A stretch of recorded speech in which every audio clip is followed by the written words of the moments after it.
What we're going to do is check out the modern humbucker set by Fishman Fluence.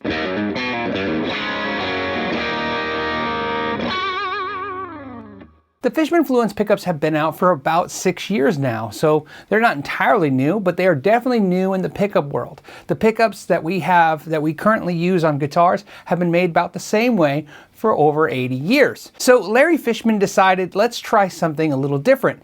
Of course, he's known for his transducer pickups and preamps, and he decided if he was going to get in the pickup world, he was going to change the way the pickups are made. The first and most obvious thing that's different about them isn't that they're active. Active pickups have been around for a long time. But if you look inside an EMG pickup or even a Seymour Duncan Blackout or any kind of like type pickup, you'll notice that it's still traditionally made the same way. Wrapped wire around magnets and then adding in a preamp. These are different. There is no wire in them, no 42 gauge or 43 gauge wire, no crazy, hey, we scatter wound it or did something different, no, hey, we bought the old sewing machine used by the original pickup maker's grandmother, none of that stuff. It's just engineering put into practice. So what are they if they're not made of copper wire? Well, they're made of 48 laminated circuit boards and conventional magnets that you normally see in normal pickups. But the reason they're made this way is because they can be exact. So what the people at Fishman are claiming is that they can take a pickup that's really good, analyze it, and not only replicate it as a prototype, they can take that same pickup and manufacture it over and over again, every time being exactly the same.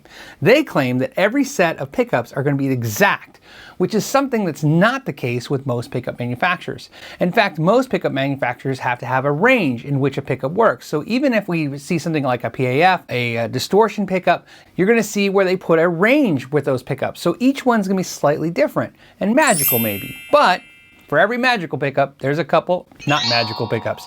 So Fishman wanted to get to the kind of the meat and potatoes of what's going on. Now let's talk about the pickups themselves. The bridge pickup has a ceramic magnet. Like I said, they're using traditional magnets, but they're using the more modern ceramic magnet for the bridge. Then they're going to use an Alnico magnet for the neck pickup, which I think is going to have a softer, sweeter tone. That would be my choice. It's a really nice, interesting mix of this. I've seen companies not only mix these two magnets with two different pickups, but in the same pickup. But this is kind of nice how they're doing this. Now, the installation guide that came with them is really cool. I thought it was really easy and simple, and they have great videos online. But something I want to just point out, they do have a clip system. In other words, there's systems that clip onto the pickups, but after that, you're going to have to solder. So the difficulty on this is not going to be really hard. It's just not very easy if you've never worked with a soldering iron before. The other problem is that they're going to come with a bunch of pots. So has to come with its own 25K potentiometers, but more importantly, there's going to be 2 push-pull pots and 2 regular pots. So you're going to have to install these. If your guitar does not have 4 pots, don't worry, you would just use the 2 push-pull pots. The kit comes with everything you need to replace the guitar. A battery terminal, the output jack, all the wiring, capacitors, like I said, potentiometers. The kit is complete. The only thing you would need is a 9-volt battery, or you can opt to buy some of their lithium power batteries that they sell that can go on a guitar without modding it. Now, once installed in the guitar, which was very easy to do, again, you're going to install it just like you do any other pickups, although you have to remove all the electronics. In this particular guitar, I already have 25K potentiometers, so I'm all set up, and I have a switch to let me go ahead and go through those voicings. Now, on this guitar, I did not wire in the coil splits. That's something you have to do additionally to the pickups if you want to do that. I didn't want to do it, and I know that's probably going to bum some of you guys out because you probably want it in the video, but I thought for this video, I want to really get to the meat of the pickups. Now, the first thing I'm going to do is go and stay in the voice 1 position.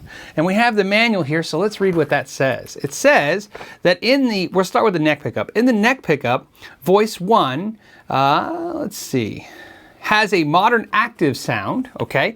And voice 2 is going to be a crisp, clean, and fluid sound. So let's go ahead and go to the neck pickup. I'm on the clean channel of my Fender Supersonic 60. And they are really good. I can feel how dynamic the pickups sound.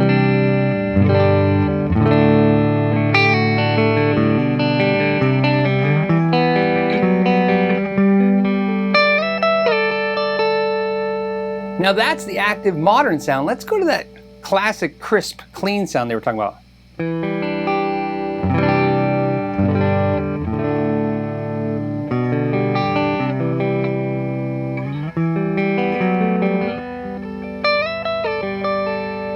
So to me, I really like bow sounds. The voice 2 sounds like I would think like a coil split would sound. No noise, of course, but really just a lot thinner, a lot crisper, maybe some nicer harmonics. But I bet you on that active position, they're gonna pop out. Let's see what happens. Yeah, so either way, but really I like the softer harmonics versus these more bright, kind of pop out harmonics. Let's go ahead.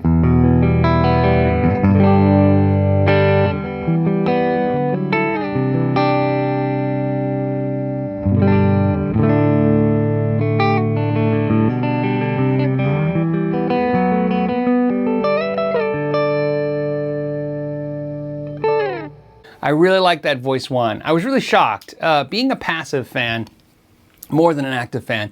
I will say that one thing that's nice about active pickups is I always say they're like A1 steak sauce. Whether on cardboard or steak, it tastes the same. It sounds like a dig, it's not. It's really to show that basically if you're in a situation and you need something to be consistent, active pickups will always give you that. Another thing about these pickups that are really cool is because they are active, you don't have to deal with any capacitance issues. In other words, whether you run 10 feet or 50 feet of guitar cable, you're not gonna have any problem pushing the signal and keeping it consistent. If you wanna use some of those true bypass pedals, you're not going to have any issues either. Again, this is going to be a great way to solve a lot of capacitance issues. You're going to get all those highs to the amp every time without any issue. So now what I want to do is go between the voice 1 and 2 to see how they sound, and we'll start with the voice 1.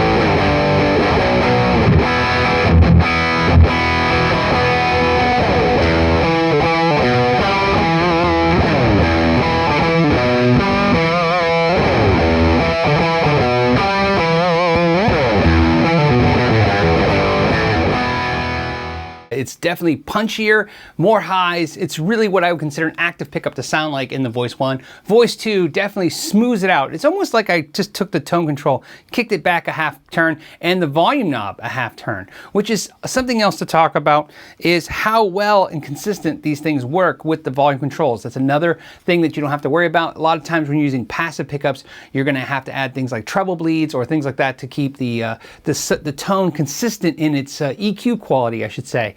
In other words, as you roll that volume knob off, you want to get a really nice, keep the crisp tone as you get quieter. I'm going to show you on the high gain setting how we can roll this back and get a little cleaner sound. Here we go.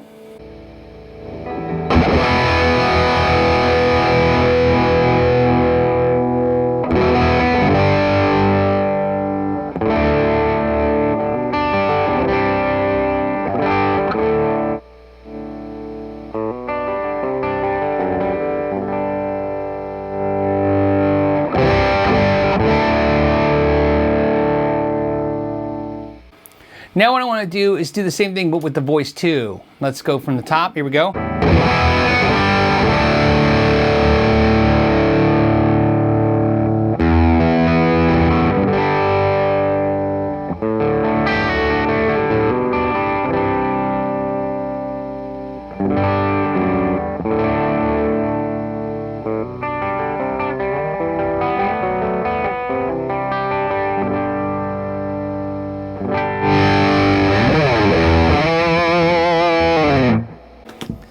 Now that's impressive because I have the amp at the highest gain setting. So the fact that it was able to clean the amp up, you could even hear all the hiss of the amp, the distortion that was going. And I really am impressed how well they were able to clean this amp up. Way better than I've seen a lot of pickups do. Very, very cool for sure. So now let's see how they sound with a fuzz pedal. That's one thing I've always noticed with active pickups. A lot of people who play with fuzz pedals know that there's a big difference between when you put a buffered pedal in front of a fuzz pedal and when you have no buffered pedal in front of it. Now these pickups are always going to be a buffered pedal essentially. In other words, this is going to be a buffered circuit. So you're never going to get that unbuffered fuzz tone, but I want to see how that works. So I've got my fuzz pedal here. Let's show you the clean. And I got it at the bridge position on voice 1. Let's go ahead and go to the fuzz. I'm using my fuzzopotamus pedal.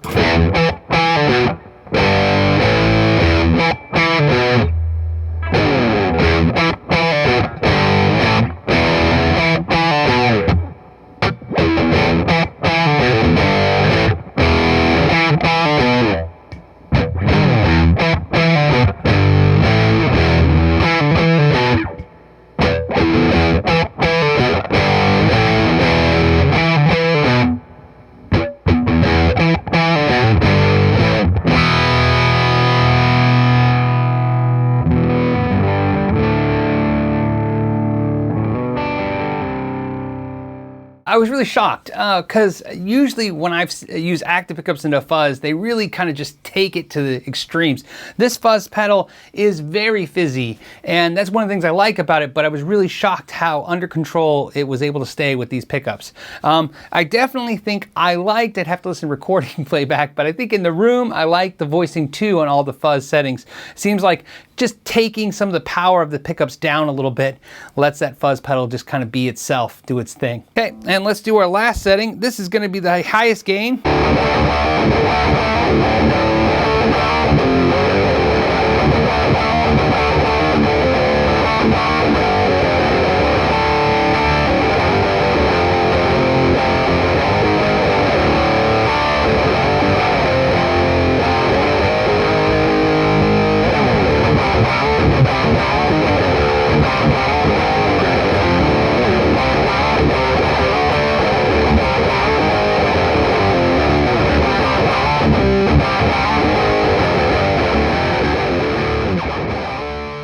Now, another thing I want to show you that I really like about these pickups is this voicing switch works like an EQ with a boost control. So let me show you how I really like it on the clean channel using the neck pickup.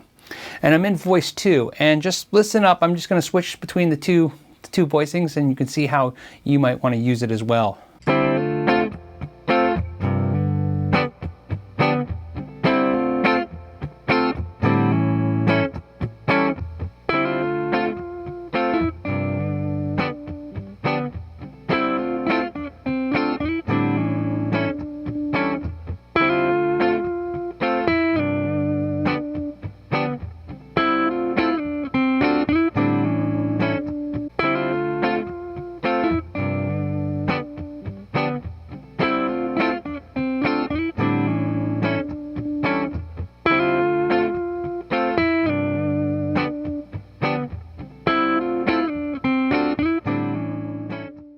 Now, in my opinion, these pickups do have the kind of the personality of an active pickup, but they definitely, with that voicing switch, can get more, I don't want to say organic, but we're going to say organic kind of tone to it that I really like, being a passive fan more so than an active fan. I'm really impressed with the pickups. I can see why so many players are jumping over to them. I feel like it was very versatile. The fact that I was getting a low noise ratio was really good. The fact that they were very clear and bell-like. The fact that nothing felt artificially pushed like you sometimes feel when you see with active pickups. The only downfall of them is, like I said, it takes a little bit more effort to install them, so there's a learning curve on that if you've never done that before. But other than that, I have to say I'm very impressed. They're definitely worth checking out. Now keep in mind, this review of these pickups is not done. We are going to do some shootouts with these pickups. I'd love to know in the comments down below what pickups you would like me to do a shootout with these. Whether it be active or passive, it doesn't matter, and the winning pickups will go ahead and do that. The other thing is, let me know when we do the shootout if you really think coil split is something you'd want to see. That's something I can kind of demonstrate as well. As always, guys, I want to thank you so much for your time. Until the next time, know your gear.